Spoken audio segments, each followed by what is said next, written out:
Hello, welcome to Beach View, our podcast where we talk about all sorts of things and stuff. Yes, and today we're doing another retrospective / overview, kind of a part 2 of our last one. Yeah, so last time you shared your retrospective of a video game. Yes. And today I'm going to do like my kind of take on that, and it will be a TV show. So get ready.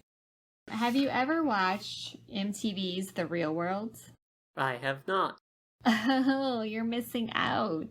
Okay, so my retrospective is going to be on The Real World, and the reason I chose this is I think I mentioned on a previous podcast that they just did a kind of like a reunion show 30 years later. They started doing like homecoming shows kind of thing. So I just watched one of the new reunion shows, and that got me thinking about like the whole series. So I think I've talked about this before, of course, my nostalgia for MTV. So I thought this would be a fitting episode. And actually yesterday I saw this lady wearing like a retro MTV t-shirt, and I was like, I gotta get one of those. So that's on my list to do. But anyway, yes. So let me get into this. So MTV introduced The Real World. It was May 1992, so forever ago, with the inaugural season being filmed in New York. So the premise of the show is to find out what happens when people stop being polite and start getting real. That's like the show's kind of like tagline. So obviously it's a reality TV series. It was produced by MTV from 1992 to 2017. And it's where a group of strangers who audition to live together in a house for several months as cameras record their relationships, and the shows move to a different city each season. So it kind of was like the beginning of reality TV, which I know you're not really a fan of, right? I mean, I've never really watched it, so it's never been something that's interested me. No, I mean, I'm not really a huge fan of reality TV, but back in the day, this was a pretty interesting one. So when it started in 1992, the show was groundbreaking, and it was promoted as kind of a nighttime soap opera and a social experiment. And it was inspired by the 1973 docuseries called An American Family, which I don't really know much about that, but I've read that it was inspired by that. I've heard about that. I forget why. Yeah, I know. I feel like I've like read about this before, but I don't really, like, I have no recollection of, like, I guess, why that was an important piece, you know? Some podcast brought it up in, I forget what context, but they were reading, like, some paper, like, academic paper. Yeah. That, like, analyzed it and its cultural influence. Yeah. So, I mean, that's the extent of my knowledge of it, that it was, you know, influential, but I don't know a whole lot about that. And I should have probably looked into that before recording this podcast, but I did not. So, but basically, the whole show is, instead of moving in with people of the same background, like, you know, a lot of people do in real life, they'll, you know, they have friends who are the same, you know, race, gender, maybe economic background, educational background, etc. They threw together a diverse cast with complex characters that sparked a whole new level of entertainment, conflict, but it also inadvertently delved into a commentary of deeper social issues. So stuff like racism, housing insecurity, homophobia, like just different social issues like that. It kind of just started getting deeper, you know, in the scope of a reality TV show. So that wasn't the goal of the show, though. It started, the creator said it really started as their answer to the TV series Beverly Hills 90210. Are you familiar with that one? I've heard of it. I don't know anything about it. It's basically like one of those primetime soaps kind of thing. And it was popular back in the 90s. And then they did like a remake of it, which was a little goofy, as a lot of remakes are. I think maybe like in the 2010s or something like that. But anyway, so back in the 90s, it was a super popular show. And I remember it way back when. So anyway, it wasn't supposed to be like a deeper social commentary, but it turned out to be in a lot of ways. So the producers of the show eventually added challenges that the cast had to do, or twists that added like an element of surprise and suspense. And it became so popular that it was said to inspire reality TV as it grew over the decades. So that's kind of why, like, I think it was interesting, is that it started 30 years ago and it was just kind of like morphed into, a whole other thing. But the show, it ran 33 seasons over 27 years, which is kind of crazy to me. Yeah. Like, I've only seen like a couple of seasons probably. So, but it saw many iterations over the years. But for the reunions, they decided to go back to its basic premise without all the wild manufactured scenarios of later seasons. So a lot of the later seasons of the show were like the Real World Road Rules Challenge, like where they had kind of crossover with, the other show, Road Rules. And they had all kinds of just different, like, it just became very manufactured, as a lot of reality TV series are. Yeah. So they decided to break it back down to bare bones and basically bring the original cast, or those like who, wanted to participate, back to, a house and do the same thing over again that they did, so many years ago. So the reunion I watched is the one that I like the most, which of course was the Real World set in New Orleans, which is my city. So of course I found that interesting. Back in the 9th season was when this season came out. One cast member who was Mormon was kicked out of Brigham Young University, and the school publicly questioned her morality for being on the show. So that just kind of added to the, I guess the suspense around the show. One cast member was secretly dating a member of the military of the same sex, and that was back when the Don't Ask, Don't Tell policy was in full swing. And they both became kind of reluctant spokespeople for gay rights. So they were kind of thrust into this whole, role after the show. But you have to remember, this was the year 2000, so it's Y2K. Well, of course. Which was definitely an interesting time at the turn of the millennium. So some of this stuff may seem just kind of, I guess, rote now, but back in, the year 2000, it was kind of like it was showing stuff that never really was kind of looked at in this type of lens. So I think that's why, we all found it interesting.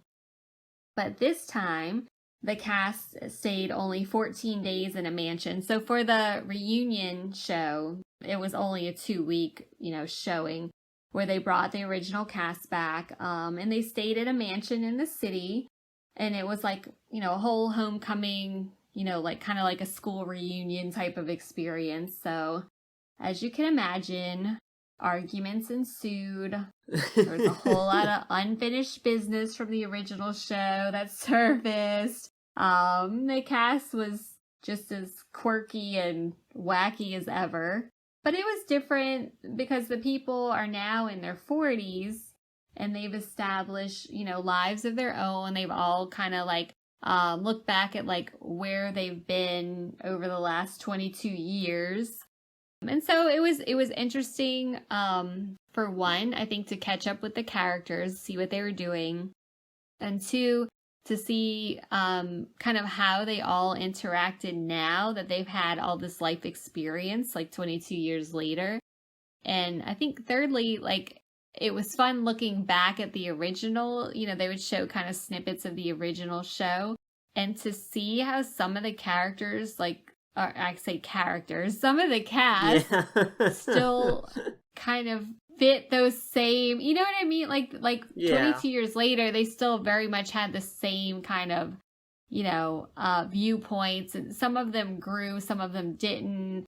Like, some of them were just as, like, as I said, wild as before. And, like, there's one particular cast member who was just, like, stirring up stuff, like, kind of acted like the victim the whole time, like made drama out of nothing kind of thing. So you still have these like wacky characters that all came together again. And by the end of it, like one cast member even like left early because she was like, like I'm in my 40s, like I'm a mom, I have kids, like I don't need this drama in my life. And like she's like, I don't need to stay here. And she left like a couple days early.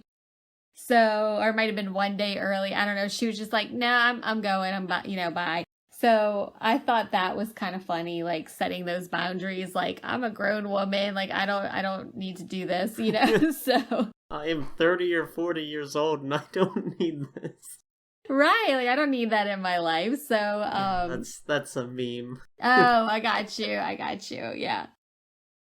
So anyway, it was just kind of one of those like catching up with everybody, and I thought it was good, and it made me want to watch other reunions. But to be honest, the Real World New Orleans is the only one that I ever like really remembered. I guess because it stood out because like I grew up going out in that city and going to some of the places that they went to then. So I think I related to it more, but at the same time, it was like, all these people just thrown together as a social experiment. So it definitely was interesting to see like how it all came out.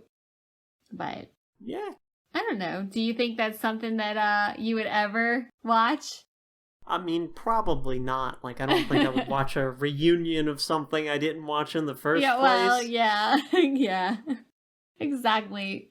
But I kind of want to go back and watch the original, though, Oh, yeah. Like, it might be interesting to watch that just to see, like, stuff from the 90s, like, sort of the differences between reality TV then and now, and, like, I don't know, like, kind of just, like, the priorities, I guess. Yes. Like, I'm sure it would be a lot different to see now. Well, one thing that they, like, talked about was the technology was different then, so... Oh, yeah. So in the 90s, like when they were filming it was, the year 2000, and they were filming it, like they, you'd have a camera in your face all the time. And there were certain times when the camera couldn't be there, and they said now, like they had like, hidden cameras everywhere. You never really knew where a camera was. It was much easier to forget that the cameras were even there. So it felt even more like authentic. That's what the cast members said. Like it felt like they were capturing. Now, there was criticism with how like the reunion was edited because they did show things that were like, out of the time sequence of how it actually happened, or, and of course things are always edited in a way to, right.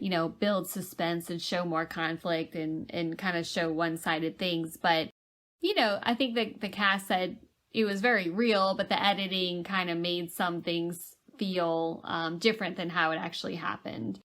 Which I think, like, viewers are pretty savvy to that now, Yeah. I mean, I wonder if that was different, like, back when they were originally filming this, because it was an early reality show. I wonder if at first they weren't editing quite as much as they later ended up doing.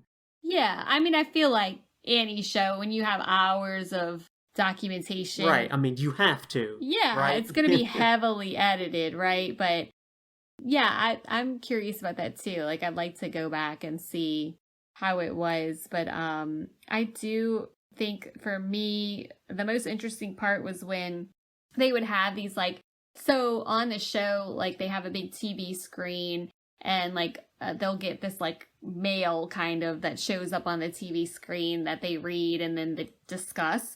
And it's kind of like a prompt to prompt discussion. So it's not fully just like a docu-series kind of thing. It's more like, the reunions were meant to prompt what happened back then and discuss how it came full circle now.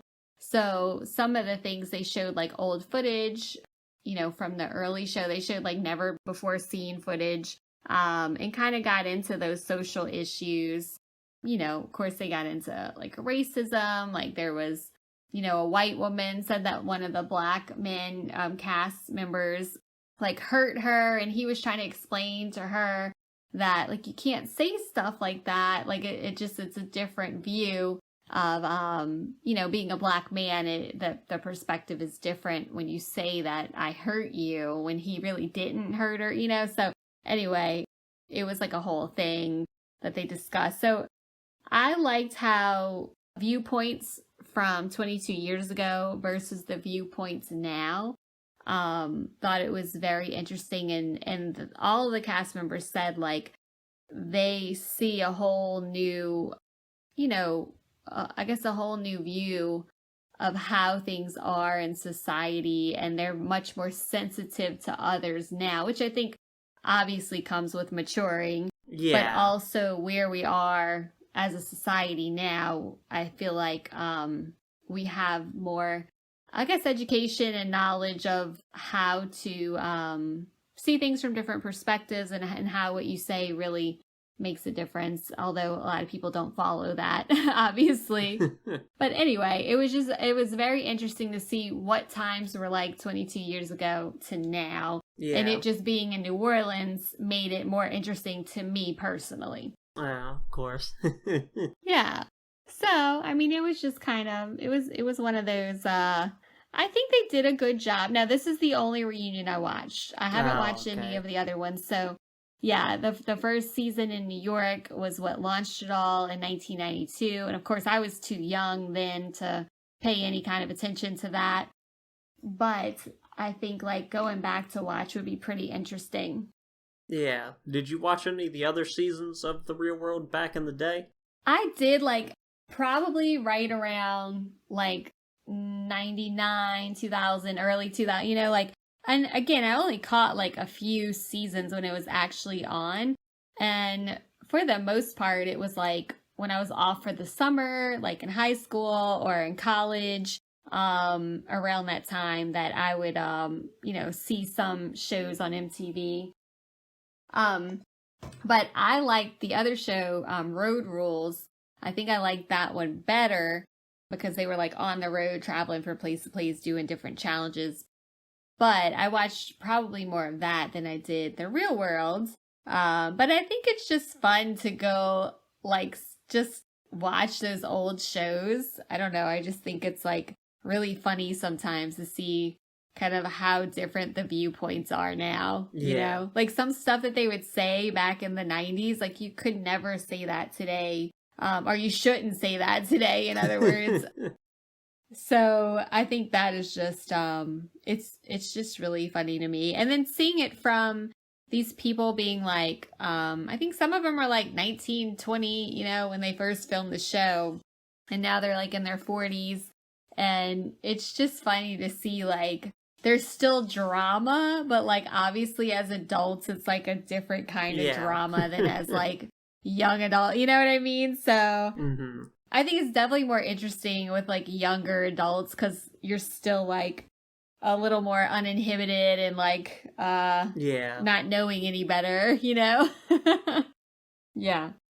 But I thought this, like the whole social experiment reminded me of like a real life scenario. Like I did this leadership community program about 10 years ago, and it, you did these like personality tests, and the organization will like put you into groups, like obviously putting like different personality types together like purposefully. And it ended up being like, I think looking back, a good learning tool for me because I was in, I think, my early 20s, or it might have been late 20s, but well, I guess mid 20s really. Anyway, and I was with these group members that were just totally different personalities, and one lady in my group really reminded me of like the troublemaker from the New Orleans reunion cast. And I just was like getting flashbacks to like we had to do this whole community project with this group, and it was just very, very stressful. And you can just see like the whole time I was doing it, I wanted to finish it because it was like a leadership thing for work. But at the same time, like knowing that this is just like a social experiment and it's designed to like make you work with other people who are totally not the same, type of person that you are. And, I think it makes you grow and learn, but at the same time, it's like just conflict and stressful and like that's what this reminded me of, so. Yeah. So anyway, I thought it was pretty, in retrospect, I think the series was groundbreaking, back in the day, and that's why it was interesting to watch now. And what started off as just like a fun kind of soap opera kind of thing turned into, a lot of the seasons turned into like, deeper, societal issues, discussions, and I think it kind of shaped a lot of people's lives. I don't think that would be hyperbolic to say. So I think it was pretty cool show. I enjoyed the reunion, and I would probably go back and watch more. Yeah. So that was my quick, I guess not quick, but shorter than I did, at least. Retrospective. Well, I talk fast, so. Yeah. Well, I mean, I also might have bit off more than I can chew covering a whole game series. Well, I was gonna go into like all of the cast members and like just kind of get really deep into it, and then I was like, probably not really like that interesting if you've never seen the show. So I was like, that would probably make this podcast like an hour long, like way too long. So I was like, I'll just keep it to the general premise of it. So yeah. So, well, yeah. That's basically it. Yep. Oh, we both kind of picked things that are from the same era, too. It's kind of neat. Yeah, we did. So, but I do think, like, I thought it was funny that, you did something that you're more interested in, like the video game, and I did something that I'm more interested in, which is goofy reality TV. So, yeah. I like both perspectives, Yeah. Yeah. Yeah, it's kind of interesting. I've never really, watched reality TV, but I have watched an MTV show from that era. Oh. Daria. Oh, Daria! Na na na na na. Yes. Yeah, which is fictional, but it kind of, hits on the same thing, being, a comedy set in with teenagers and stuff from that same era, so, yeah. Yes. I love the 90s shows. I just think it's just so, I don't know, it's just from a different decade, obviously. Yeah, It's just, and Daria, I used to watch that, when I was younger, too. Well, I saw it much later, so. Yeah, I started watching, I think I only watched, one episode. I don't know what it was on, but I saw it somewhere, and I was like, oh, Daria! So, I watched one of those, but yeah, that was a good one. I like that one. What did you think of it? Yeah, it's a neat show. It's interesting seeing, like you mentioned, sort of how things were different back then, watching it from a modern perspective. Yes. Just, culturally yes. being from a different decade. The music's different. The way, people that age talk about stuff's different. It's just interesting to see.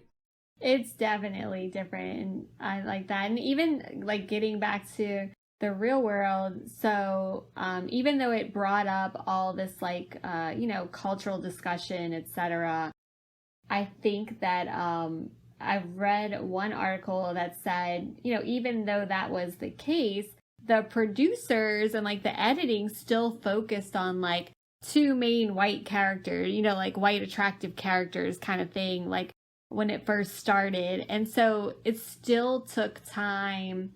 Even though it brought a lot of discussion out in the open, it seemed like it still took time for the producers to kind of bring it around. You know what I mean? To kind of really fall in line with the editing and such, that it really was more of an open, I guess more sensitive to other backgrounds kind of thing. So that's interesting. But yeah, so... Yeah, but MTV had some good shows, so... Yeah. Once again, I gotta give them props. Yeah. Yeah, your love for classic MTV always coming through on the podcast. I need to get, what is it on, DirecTV or something? Where you can get, the MTV channels. I'm I need to just, break down and buy that, but I never will. So yeah, but if you ever want to get me a present, you can get me an MTV t-shirt or some kind of like retro MTV DVD of a series. Yeah. Well, you have anything else to add, or I'll take us out? No, that's really all I have today. So watch MTV. There you go. There's your plug. Yeah, well, that has been The Beach View, our podcast. Part 2 of our retrospective / overview. We hope you enjoyed. See you next time. Bye. Bye.